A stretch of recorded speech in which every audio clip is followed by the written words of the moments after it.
So we put these implants out just to show you the difference between each one of them. This is a smooth round saline implant. It has a smooth surface. It should be known that all implants are made out of silicone rubber. The shell is anyway. So even with the saline implant, you're going to get silicone in the shell.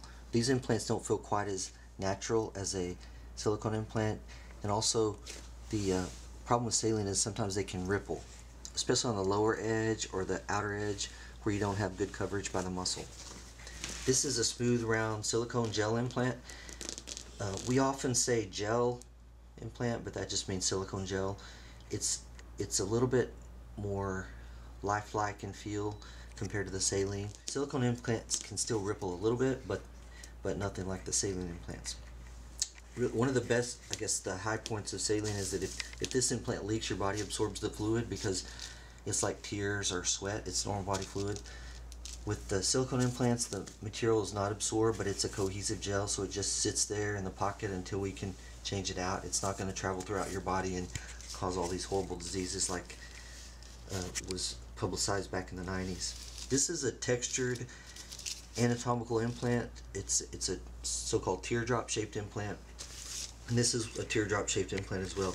These implants are great for breast cancer reconstruction. Also, they're great for certain patients that have breast deformities like tubular breast or tuberous breasts.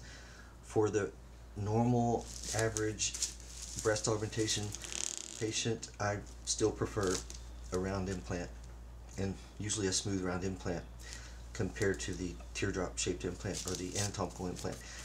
These implants can actually mold the soft tissue to fit the implant. And that's the difference, because this silicone is a little bit thicker. One of the downsides, or a couple of downsides, these are much more expensive. These implants are meant to sit with the widest part at the base of the breast. If the implant for some reason rotates in the pocket like that, then it will distort the breast shape, and that's one of the downsides of the anatomical or teardrop shaped implant.